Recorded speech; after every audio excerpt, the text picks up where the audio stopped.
Welcome back to the channel, family. I hope you guys had a wonderful weekend. I know I did. As usual, we are here in hot, sunny South Florida, enjoying ourselves on the beach. Just relaxing, vibing and chilling. Okay, so we have some good news from Karoline Leavitt, the White House press secretary. She's awesome. So, let us begin. Don't be any fireworks. And here we go. So we wanted to kick off the week right this morning after a great trip last week. It's good to see all of you back in Washington. This afternoon in the Rose Garden, President Trump, alongside First Lady Melania Trump, will sign the Take It Down Act into law. First Lady Melania Trump was instrumental in getting this important legislation passed. The Take It Down Act will protect victims of digital exploitation, hold internet platforms accountable by requiring them to remove such imagery from their platforms, and provide justice for victims by allowing prosecutors to go after those who publish non-consensual, explicit images online. The First Lady met with members in the House and the Senate, survivors and their families, and advocates throughout the process to get this bill across the finish line. We are grateful for the First Lady's hard work and dedication to this issue, and moving forward, she will continue to champion the well-being of our nation's children through her Be Best agenda. I know the President looks forward to signing that bill into law later this afternoon, and we will see you all there. In other news, the One Big Beautiful Bill passed the House Budget Committee last night, bringing it one step closer to final passage. The One Big Beautiful Bill is perfectly named because it represents a once-in-a-generation opportunity to deliver on the Make America Great Again agenda responsible for President Trump's landslide victory on November 5th. The America First policies in this bill are the reason why Republicans currently have the majority in Congress right now. Passing this bill is what voters sent Republicans to Washington to accomplish. And that's why it's essential that every Republican in the House and the Senate unites behind President Trump and passes this popular and essential legislative package. This bill will be the single most pro-small business, pro-family, and pro-American worker legislation ever. This bill will give Americans the largest tax cuts in our nation's history. When Republicans pass the bill, Americans will be keeping more of their hard-earned money and taking home much bigger paychecks. The One Big Beautiful Bill will deliver some of President Trump's central campaign promises. No tax on tips for our hardworking waiters, waitresses, and service workers. No tax on overtime for our law enforcement officers, our firefighters, and all those Americans who are putting in extra hours to make ends meet. And a large tax deduction on interest payments for Americans who purchase American-made cars. Despite desperate Democrat lies, the biggest beneficiary of this tax cut will be working-class Americans and their families. Americans earning between $30,000 and $80,000 per year will pay about 15% less in taxes after this legislation is passed.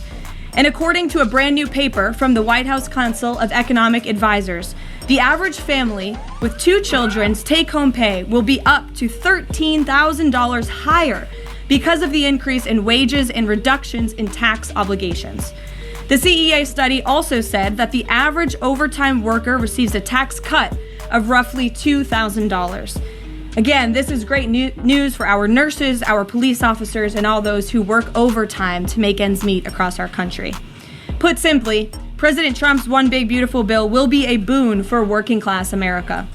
This One Big Beautiful Bill is also pro-family. It will increase the child tax credit to $2,500 per child, establish optional savings account for newborn babies with a $1,000 credit added, and strengthen paid family leave. This bill also delivers historic tax relief to America's seniors by allowing middle and low-income Social Security recipients to deduct an additional $4,000 in payments from their taxable income. If Democrats get their way and the Trump tax cuts are not extended, Americans will face the largest tax hike in history to the tune of $4 trillion. Republicans must not side with Democrats in helping them raise taxes. The One Big Beautiful Bill also provides critical protections of Medicaid, which will strengthen and preserve the program for decades to come through common sense efforts to eliminate waste, fraud, and abuse. Medicaid will no longer be used to pay for barbaric gender mutilation procedures on minor children. And the 1.4 million illegal aliens who are currently improperly receiving Medicaid benefits will be kicked off the program to preserve it for hardworking American citizens who need it.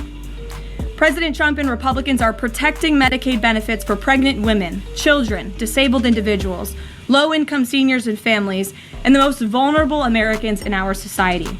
And that's what Democrats are so angry about. Basic Medicaid protections that will stop the funding of transgender insanity and illegal aliens from ripping off American taxpayers. As you all know, over his first 4 months in office, President Trump ended the previous administration's open border crisis and secured our homeland in record time, all using executive authority. Now Congress needs to act. The One Big Beautiful Bill is the most significant investment in our nation's border patrol and law enforcement agents in our nation's history.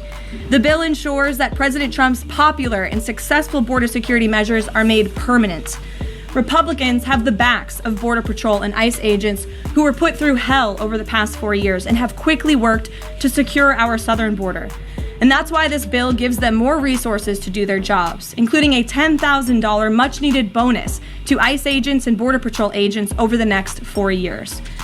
To provide those brave agents with desperately needed reinforcements on the ground, the bill allows for the hiring of thousands of new ICE personnel, customs officers, and Border Patrol agents. These significant hirings will empower President Trump to continue delivering on his promise to carry out the largest mass deportation in the history of our country. Again, that is a promise that Republicans made to American voters. It's a promise they were elected on, and it's a promise Republicans on Capitol Hill need to keep: secure our border. To supplement those efforts, the bill's funds will fund the completion of President Trump's signature border wall. As a result, 701 miles of primary wall, 900 miles of river barriers, 629 miles of secondary barriers, and 141 miles of vehicle and pedestrian barriers will be constructed when this bill passes, along with cutting-edge technology to secure our homeland from dangerous illegal alien invaders. This bill also advances our national security and defense interests by ensuring the United States military has the necessary resources to remain the strongest and most lethal fighting force in the world. The bill will provide resources for the construction of President Trump's Golden Dome to safeguard Americans from potential attacks, give the Coast Guard resources to build more modernized ships, and the Air Force resources to acquire better planes. If all of those incredible things were not enough, the Big Beautiful Bill also finally modernizes air traffic control in America, a bipartisan issue. The bill will allow President Trump to deliver on his promise to overhaul and update our air traffic control systems to keep Americans flying as safe and efficiently as possible. The previous administration failed to act and do this themselves, despite repeated warnings from the GAO, which has resulted in unacceptable delays at major airports like Newark that the Trump administration is working hard to address. When the One Big Beautiful Bill passes, we will replace the current antiquated system, the FAA will enhance safety in our skies, reduce delays, and power the future of air travel in the United States. That's just some of what this historic legislation will accomplish. It is absolutely essential that Republicans unite behind the One Big Beautiful Bill and deliver on President Trump's agenda. There is no time to waste. Americans gave Republicans a once-in-a-generation opportunity to course-correct our country over many wrongs over the past 4 years. And Americans are counting on Republicans to work as hard as President Trump is in this White House every day on Capitol Hill. Send this legislation to his desk as soon as possible for his signature. Here in our new media seat today, we have Liam Cosgrove, the White House correspondent for Zero Hedge. With that, Liam, please kick us off. Thank you, Caroline. So my first question is on foreign policy. Sure. The president has made several moves towards peace in multiple fronts: India, Pakistan with the Houthis, talking with Iran and talking with Putin. Biden didn't even talk to Putin for the entire span of the war, which is crazy considering two nuclear powers were engaged in a proxy war. So I do admire these moves by the current president, I'll be honest. However, as of today, we are still funding both Israel's and Ukraine's wars. So can Americans expect to finally be done financing foreign wars at some point? Do you consider that one of the president's goals? Well, I think I can summarize the president's foreign policy agenda with 2 words: America first. And that means putting the American people and the American taxpayer first. And that's why the president is moving as quickly as he possibly can and working overtime to end these conflicts in both Israel and in Gaza, and also the Russia-Ukraine war. As you all know, the president will be speaking with Putin at 10 o'clock. He plans to call President Zelensky when that call concludes. I spoke to the president about that call at 10 o'clock. I don't want to get ahead of those very important conversations, but of course you will hear directly from the president or me after those calls conclude today, so you can expect that.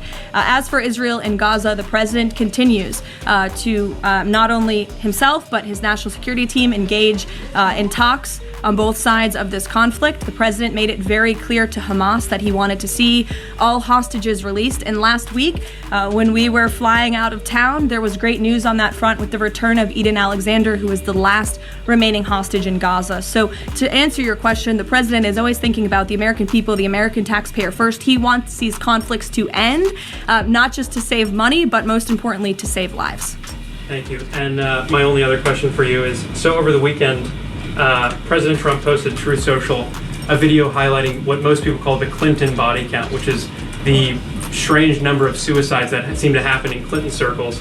I have a headline here from the Washington Post that said, Trump peddles false conspiracy theories tying the Clintons to several deaths. So I just wanted to highlight real quick, this wasn't in Trump's video, but this is from the Arkansas Times, and it's the death of Mark Middleton, who was a former Clinton White House aide who was found dead on a Clinton Foundation property. And I'll just quote from the Arkansas Times. Middleton apparently shot himself in the chest with a shotgun and also hung himself from a tree with an extension cord.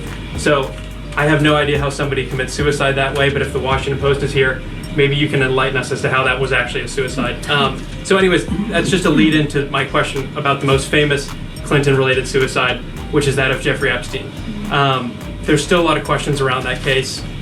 You've released phase 1 of the Epstein files. What was missing from that is any connection to his ties to intelligence agencies, and that's really the whole story, that not just trafficking young girls, but doing it on behalf of intelligence agencies, and even potentially as part of a blackmail ring with potential ties to the Israeli government. So for phase 2, when can we expect it? Will it have information pertaining to those aspects of the Epstein case? I know the Attorney General has committed to releasing those files. I would defer you to the Department of Justice on her timeline, but when she has made a promise in the past, she has kept it, and I'm certain that she will in this case as well. Rachel.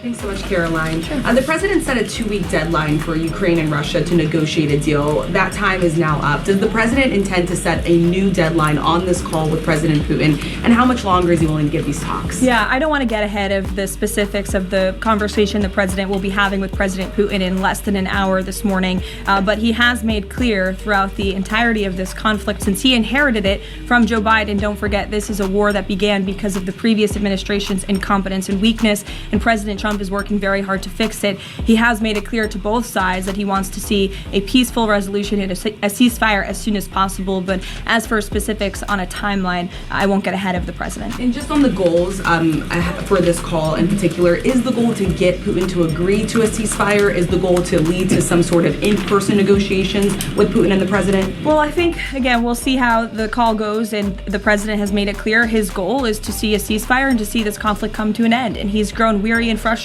with both sides of the conflict. The president and his team have put an enormous amount of effort in solving this very complicated war that, again, began because of the last administration's weakness. Does he still want to meet Putin personally?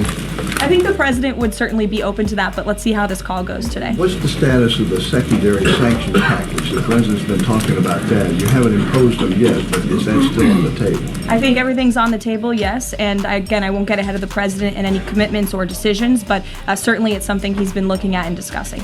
Elaine. Hi, Ken. I want to ask you about the House budget bill. So does the president agree with Republicans behind this bill that Medicaid work requirements should be implemented as soon as 2026? So the president wants to preserve and protect Medicaid for Americans who this program was intended for, the most vulnerable in our society: pregnant women, low-income families, seniors, those who truly need these benefits. And it should be going to people who physically cannot work. We want to see able-bodied Americans, at least working 20 hours per week, whether that's part-time or full-time, whether that's even looking for work or volunteering for 20 hours a week if they are receiving Medicaid. These are common sense provisions. These are common sense changes that were actually introduced by former Democrat President Clinton. They've been supported by every Democrat president since, including the previous president, Joe Biden. But again, these are common sense reforms to ensure that those that this program was intended for receive those benefits. And then just a quick follow-up. Is the president okay with this bill adding to the deficit?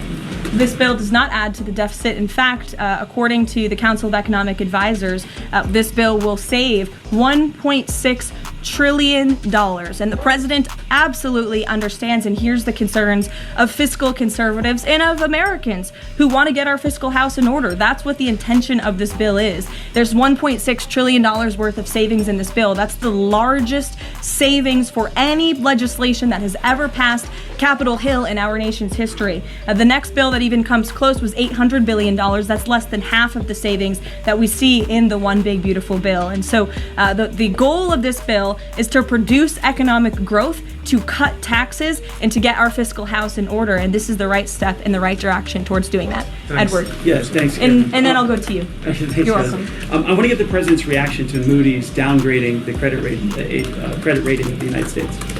Sure. Well, look, the president talked about this over the weekend. The Secretary of Treasury also talked about it. When you look at the world has confidence in the United States of America and our economy once again. The president just last week secured trillions of dollars in investments from countries in the Middle East. We have seen trillions of dollars of investments flowing into our economy since the president took office. That is because America or people around the world have confidence in the United States of America. And if you also just look at the raw economic data that we're seeing, last week when we were out of town, inflation dropped once again.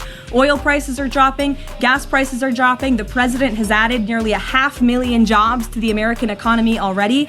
So there's a lot of optimism in this economy, and the president disagrees with that assessment. And I want to ask you one more thing, if I could. On your Middle East trip, the United Arab Emirates is getting some of the most advanced AI chips, so there's agreements there. The UAE is the newest member of BRICS. Is there a concern from the president that those chips and the technology will pass through to China, India, Russia, and Iran? Part of going to the Middle East was to ensure that the United States, that this part of the region, our Gulf partners, know that the United States of America is there for them again, and that they should be investing in the United States, not in China. And these AI agreements, particularly the one the Secretary of Commerce signed in the UAE, has security guarantees to ensure that China is not getting the advantage, but the United States is getting the advantage when it comes to AI, and that the UAE and the U.S. are working hand in hand together to invest in this space. So you read the agreements, there are security guarantees, and this was a great trip for the country, no doubt. Go ahead. Thanks, Caroline. Prime Minister Netanyahu of Israel has said today that Israel will take control of all of Gaza. Is that a goal that President Trump is comfortable with or that he supports? I'll have to talk to the president about those comments as they just came, I believe, from the prime minister this morning, and I'll let him speak on that. The president has made it very clear he wants to see this conflict in the region end. He wants all hostages to be released. He was pleased that Eden Alexander was returned home safely to his loving family. The president spoke with Eden directly while we were traveling to the Middle East last week. As for the prime minister's comments, I'll let the president himself respond to those. Sure. Two questions. One, how involved does the president intend to be directly in talking to House members about the bill over the next couple of weeks or the next week? Sure. Well, over the weekend, the president was in direct conversation and communication with the Speaker of the House. He's been very involved. He always is. He's willing to pick up the phone when he is asked to. So he'll continue to be very engaged in this process with both House members and his friends on the Senate side as well. And on former President Biden's cancer diagnosis, the president put out a very nice message on Truth Social. Has he talked to President Biden directly? Does he intend to call? What does he intend to say directly? Not to my knowledge. I don't believe they have spoken, but I'm sure the president would be open to doing that. I spoke to him last night about the former president's cancer diagnosis, and the statement that he put out was the initial reaction he had with me on the phone as well. Peter. Follow up on former President Biden. White House doctors may have missed the early stages of his prostate cancer. So Is President Trump worried about the quality of care that presidents get here? Not as far as President Trump is concerned. The White House physician we have here is phenomenal, and the team of physicians that take care of the president, particularly at Walter Reed Medical Center, are great. The president had his physical recently, as you know. He had perfect results. He's in very good shape. I think those of you who traveled to the Middle East with us last week can attest to the president's endurance. And by the way, I will add, we returned home from a very long and tiring trip last week, and on Saturday, where was the president? In the Oval Office working all day. He doesn't stop, he doesn't quit, he's in great health, and he trusts his physicians. Two more things. Putin ghosted everybody at these peace talks last week. As President Trump phones him today to try to figure out an end to the Ukraine war, does he think that Putin is the good guy or the bad guy? I'll let the president speak on that conversation later. He's made his feelings about both sides of this war quite clear throughout it. He wants to see it end. And Annie, the last one, what does President Trump mean when he says that Taylor Swift is no longer hot? Look, he is speaking about Taylor Swift's political views and how perhaps it has impacted the support of the American public for her work, and I will leave it at that. Annie, go ahead. Thanks so much, Caroline. I'm just going back one more time to the White House Medical Office because there seems to be some question about this with regard to President Biden's screening. Can you say whether or not President Trump is screened for prostate cancer as part of his physical? To the best of my understanding, he is, but we can certainly check in with the White House physician and go back and look at that physical report. And then just one other question. Recently, Stephen Miller at the White House made some comments about considering suspending habeas corpus. And I'm curious if there's any update on how the White House is exploring that option to enact the president's agenda. I don't have any update at this time, but I can check in with our Deputy Chief of Staff. Mary Margaret, go ahead. Thanks, Caroline. Given the ongoing revelations about the former president's mental acuity and how staff and media covered that up, especially with the release of this book, 2 days, I think, is there any interest in further scrutiny of Kevin O'Connor, the former president's physician? I'll let the president speak on that. I spoke to the president again about the former president's health diagnosis last night, and he wanted to extend his warmest wishes to the former president and his family. But as for any further action, I'll let the president speak on that first. Michelle. Vice President Vance's meeting with Zelensky. Can you share any more information on that? My understanding was it was a good meeting, a productive meeting, and we're grateful that the vice president did it and that he also went to the Pope's first Mass in Rome. I also have an update on that. The vice president passed along a letter to the Pope from the president and from the First Lady extending their warm wishes and inviting them to the White House as soon as they possibly can come. Michelle. On Iran, Steve Witkoff said yesterday that continued enrichment is a red line for the U.S. The Iranian foreign minister says that's going to continue no matter what. How committed is the U.S. to that red line, and what's the next step for the next round of talks? We are 100% committed to that red line. The President, Special Envoy Witkoff, Secretary Rubio have made that incredibly clear, not just to the American public, but also in those discussions that Special Envoy Witkoff has had directly with the Iranians. And the next round of talks? I don't have an update for you, but we can get one. To the back row. Go ahead. Thank you, Caroline. You're welcome. South Africa's president says he's going to come to the White House to meet with President Trump on Wednesday. What are the president's expectations for that trip? And South Africa's president recently said he believes the folks that have been resettled here recently are cowards running away from problems in South Africa. Does the White House have a response to that? So I did see the South African president put out that statement. I want to confirm on our end with our Secretary of State and National Security Advisor, and we'll get back to you on that. Monica. Thanks, Caroline. You mentioned the President and the First Lady are signing the historic Take It Down Act this afternoon. I'm curious to know, what are some of the repercussions or consequences for these online platforms or perpetrators that won't comply with the act? Well, what this bill does, it takes the initial step to ensure that prosecutors are able to take down, that's why it's called the Take It Down Act, platforms that are allowing this sexually explicit content on their platform. So it gives them more leeway to go after them as they see fit. But as for specific repercussions, I would defer you to the Department of Justice of how they plan to implement this bill once it is signed later today. Brian. Yes, thank you. You said in your opening statement, you talked about this MAGA baby savings account. Exactly how would that work? Who would be eligible for it? I'm assuming women.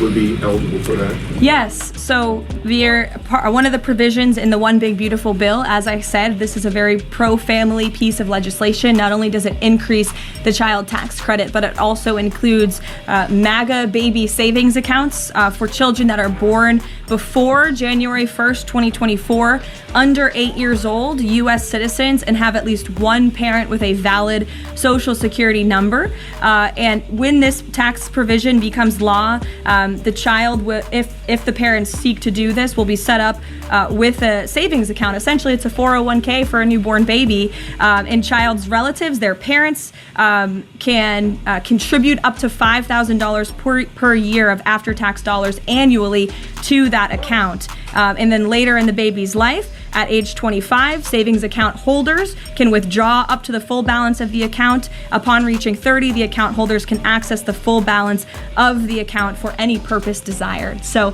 it's a great initiative for new parents, new mothers who want to set up this savings account for their children.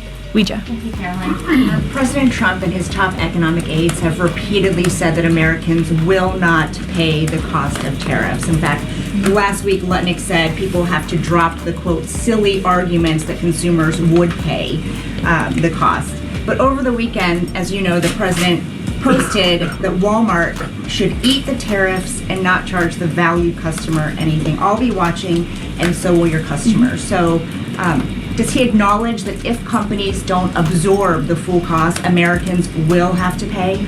Well, first of all, the CEO of Walmart made those comments about the tariffs on an earnings call where CEOs, I believe, are legally obligated to give the most dire warnings and forecasts to their investors and stakeholders. The reality is, as the president has always maintained, Chinese producers will be absorbing the cost of these tariffs. And that is why China was so quick to hustle to the negotiating table with the United States of America. They need our markets, they need our consumers. And I would again point you to the inflation report that came out last week showing that inflation is declining in large part because energy prices are dropping across the board in this country because of the president's robust energy agenda that he has taken since January 20th. So the president is committed to ensuring that prices remain low for American consumers, and he maintains the position that foreign countries will absorb these tariffs. What does he mean by I'll be watching to Walmart? He'll be watching, seeing what they're doing. Jennifer. On the gift plane from Qatar, 3 things. Is there a timeline for the U.S. receiving that plane?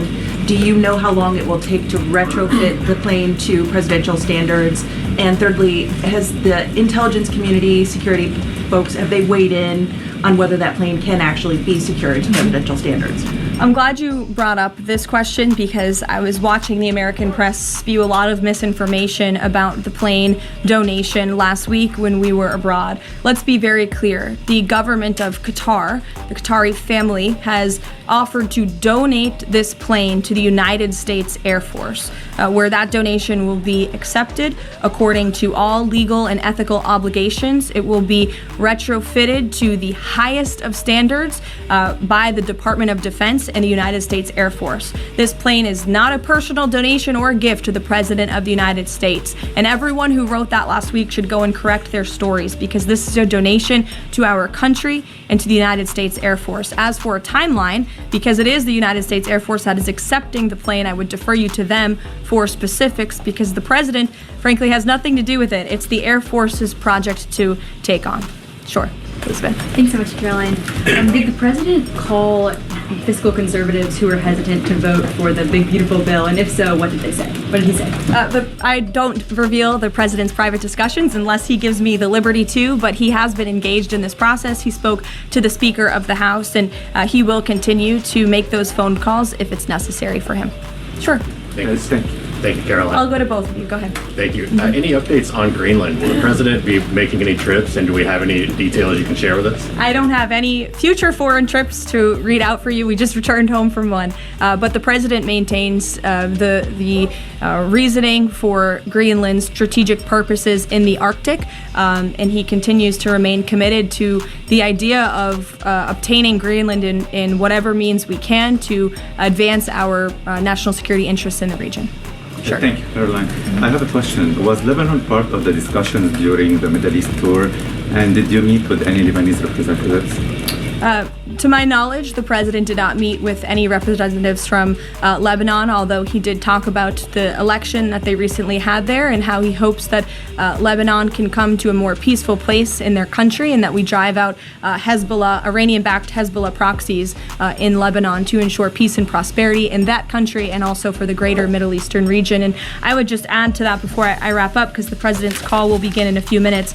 The president's historic tour to the Middle East last week truly reset our foreign policy agenda in that region. I think actually, in fact, the Washington Post had a headline, President Trump remakes U.S. foreign policy in the Middle East. And that's absolutely true. He took a courageous and bold step to lift sanctions on Syria. He strengthened our ties with our Gulf partners, and he put Iran into a very difficult position because the United States of America is back. And I will summarize the president's trip with an anecdote that I heard directly from a member of one of the foreign delegations. I asked him how hopeful their country was when they learned President Trump won the election. And he told me when President Trump won the election, it was like the lights turned on in a dark room. For the past 4 years to the rest of the world, America was dark. We were unresponsive. We did not pick up the phone. We did not return calls. All of that has changed under the leadership of this president. And I think the world saw that last week with this historic and wildly successful trip.